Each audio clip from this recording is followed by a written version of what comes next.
दोस्तों जय भीम नमो बुद्धाय। मिलेंद्र गौतम मैं हूं अंबेडकर भवन रानी झांसी रोड पे, जहां पर दी बुद्धिस्ट सोसाइटी ऑफ इंडिया भारतीय बौद्ध महासभा ने 10 दिवसीय शिक्षण शिविर लगाया था और वो धम्म दिवस के उपलक्ष्य में था। मैं जानना चाहूँगा CS भंडारी जी से, जो the Buddhist society of India Delhi Pradesh है। सर, आज का जो कार्यक्रम रहा उसकी जो मेन जो उद्देश्य था वो क्या था सर? हमारा आज के कार्यक्रम का जो मेन उद्देश्य था, उद्देश्य एक नहीं था बल्कि उसके महत्वपूर्ण दो पहलू थे, दो उद्देश्य थे। सबसे पहला तो ये था कि 15 तारीख से हमारा प्रशिक्षण शिविर था, धम्म प्रशिक्षण शिविर जी, और उसमें 32 आदमियों ने पार्टिसिपेट किया जी। 10 दिन यहीं रहे, यहीं पर उनका खाना हुआ और कम से कम 10 दिन में 8 दिन हम अपनी बस के द्वारा सभी भिक्षुओं को, श्रामेरों को लेकर के 8 बुद्ध विहारों में गए। वहाँ हमने पद यात्रा की पद यात्रा की सबने कम से कम 2-2, 3-3 किलोमीटर सब लोग भगवान बुद्ध और बाबा साहब के नारे लगाते हुए सब लोग गए। उसका बहुत बड़ा इम्प्रेशन पड़ा, जो कि एक इतनी लंबी लाइन जब भिक्षुओं की किसी गली में निकलती है तो समझो बाबा साहब और भगवान बुद्ध का जो धम्म है उसका विस्तार और विचार हो रहा है। पहला ये था और आज इसका समापन था।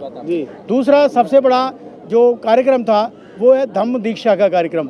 बाबा साहब डॉक्टर BR अम्बेडकर जी ने अशोक विजयदशमी को सन 1956 में दीक्षा ली थी और वो लगातार तभी से बुद्धिस्ट सोसाइटी ऑफ इंडिया, जो बाबा साहब की बनाई संस्था है, वो हर वर्ष दीक्षा का कार्यक्रम करती आ रही है।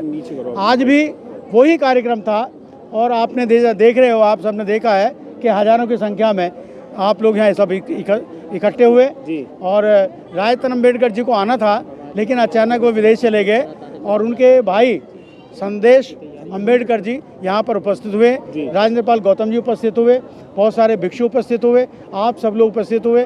मैं आप सबको बधाई देता हूँ और धन्यवाद भी देता हूँ कि आप लोगों ने बुद्धिस्ट सोसाइटी ऑफ इंडिया को बहुत सहयोग दिया है। आप बार बार बधाई के पात्र हैं। सर, एक सवाल और जानना चाहूँगा। यहाँ पर अभी एक बात भी आई थी कि कुछ श्रामनेर बने हैं, कुछ बौद्धाचार्य बने हैं, कुछ प्रशिक्षण केंद्रीय प्रशिक्षण बने। ये क्या चीज़ है, ये कैटेगरी क्या है?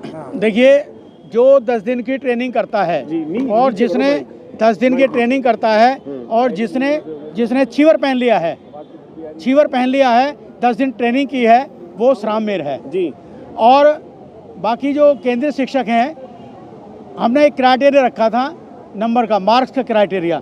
जो पहले नंबर पर 6 लोग आए थे वो केंद्रीय शिक्षक बने हैं और 16 लोग हमारे बौद्धाचार्य बने हैं और बाकी सभी लोग श्रामेर बने हैं। ये जो केंद्रीय शिक्षक और जो बौद्धाचार्य हैं, उनमें कैटेगरी में क्या फर्क है? बौद्धाचार्य बड़े हैं या केंद्रीय शिक्षक बड़े हैं? केंद्रीय शिक्षक जो हैं वो केंद्रीय शिक्षक भी हैं, बौद्धाचार्य भी हैं और श्रामेर भी हैं। जो बौद्धाचार्य हैं वो बौद्धाचार्य और श्रामेर हैं और जो बाकी बच्चे वो सभी श्रामेर हैं। 3 कैटेगरी हैं। इसका एग्ज़ाम होता है और एग्ज़ाम के मार्क्स जो आते हैं उसकी कैटेगरी के अनुसार ये बनता है जी। आपका ये जो कैंप लगाते हो आप कितने सालों से लगा रहे हैं सर? हम तो सन 1976-77 से लगता आ रहा है बुद्धिस्ट सोसाइटी ऑफ इंडिया।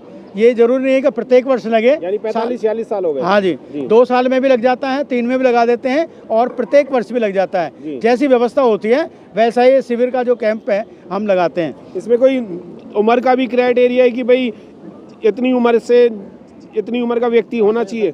देखिए, इसमें कोई उम्र का क्राइटेरिया नहीं है। साउथ दिल्ली में हमने कैंप लगाया था अभी जून के महीने में।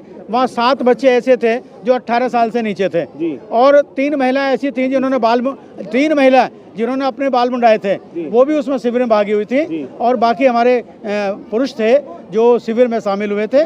इसमें कोई क्राइटेरिया नहीं है। इसमें तो केवल ये है, बाबा साहेब और भगवान बुद्ध में विश्वास करने वाले, शांति प्रिय, प्रज्ञा का पालन करने वाले, समाधि को पालन करने वाले, तृष्णा को दूर करने वाले, मन में शांति रखने वाले जो लोग हैं, जो बाबा साहब को अपने दिल से मानते हैं, हृदय से मानते हैं, भगवान बुद्ध को दिल से मानते हैं, हृदय से मानते हैं, उनमें विश्वास करते हैं, वो लोग शिविर में आते हैं। इसमें महिलाएं भी आ सकती हैं क्या? देखिए, महिला जो आती हैं उनका अलग शिविर होता है, पुरुषों का अलग शिविर होता है। आज इन्होंने क्वेश्चन किया है कि कहाँ के लोग आए थे, लेकिन जालौन से लोग आए थे, यूपी से। एक बिहार से आए थे, राजस्थान से 2 लोग आए थे, हरियाणा से भी 3 लोग थे, नरेला से थे और सारी दिल्ली से थे, गाजियाबाद से भी हमारे साथ 2 लोग आए थे। पूरी इंडिया से 1 या 2 लोग पूरी इंडिया से लोग आए थे। अभी मैं सबके सामने एक बात और कहनी चाहूँगा अपने संदेश के रूप में। ऐसे दीक्षा समारोह में अगर सब लोग जाते हैं तो एक विचारधारा सबकी ऐसी होनी चाहिए कि जो बाबा साहब का धर्म है वैज्ञानिक धर्म है, विज्ञान पर आधारित है और तर्क पर आधारित है। हम सब लोग कैसे जी रहे हैं? हम सब लोग कल्पना में जी रहे हैं, आडंबर में जी रहे हैं। चाहे किसी के 6 हाथ हों हम उसकी पूजा करते हैं, चाहे हनुमान, चाहे किसी में पूंछ लगा दो हम बिना सोचे समझे उसकी पूजा करते हैं, चाहे किसी के सर पे कुछ भी रख दो हम उसकी पूजा करते हैं। सोचने के लिए नहीं सोचते कि क्या इतने बड़े आदमी, जो किसी का बच्चा है वो मर गया और उसके दूसरे हाथी का सर लगा दिया, तो कैसी कल्पना है? कहाँ विज्ञान है इसमें? अगर वो चाहते तो हाथी का सर क्यों लगाते, आदमी का सर भी लगा सकते थे। एक इतने बड़े आदमी की सवारी चूहा होता है जो घर में देखते ही चूहे को मारने लग जाते हैं, तो ऐसे देवता है जो चूहे की सवारी करते हैं। तो ये सब कल्पना है। अब इस कल्पना से हमें दूर रहना है, तभी भगवान बुद्ध का रास्ता हम प्राप्त कर सकते हैं। भगवान बुद्ध के रास्ते में तर्क है, विश्वास है। भगवान बुद्ध जब भी देशना देते थे तो उनसे क्वेश्चन करते थे, लोग प्रश्न पूछते थे और भगवान बुद्ध, तथागत भगवान बुद्ध उन प्रश्नों का उत्तर सही प्रकार से देते थे। लेकिन जिस धर्म में हम जी रहे हैं, जिस कल्पना में जी रहे हैं, हम आप बोल नहीं सकते, क्वेश्चन नहीं कर सकते। तो इसी तरह का जो क्वेश्चन नहीं कर सकते, बोल नहीं सकते, कुछ कह नहीं सकते, तो वही अंधविश्वास है और वही पाखंड है। हमें इस पाखंड से दूर रहना है, तभी हमें बाबा साहब अम्बेडकरवाद हमें इसमें लाना होगा और ब्राह्मणवाद को समाप्त करना होगा। आज के दिन लोग दशहरा और जो है कि विजयदशमी के रूप में लोग मना रहे हैं, लेकिन आज अम्बेडकर भवन में अशोक धम विजयदशमी मनाया जा रहा है। अशोक धम विजयदशमी क्या है? देखिए, इस अशोक विजयदशमी को बाबा साहब डॉक्टर बी आर अम्बेडकर ने नागपुर की पावन भूमि पर नागपुर में दीक्षा ली थी 10 लाख लोगों के साथ।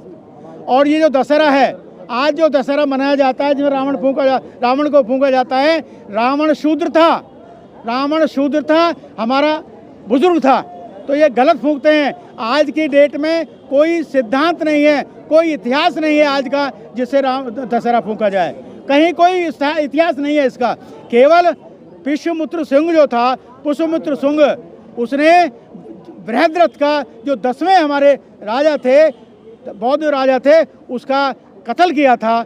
इसलिए उसमें जो ये अपनी खुशी मनाते हैं उसमें दशहरा मनाते हैं। लेकिन हकीकत में ये हमारा त्यौहार नहीं है। हमारा त्यौहार अशोक विजयदशमी है, इसलिए है कि बाबा साहब ने धम लिया था।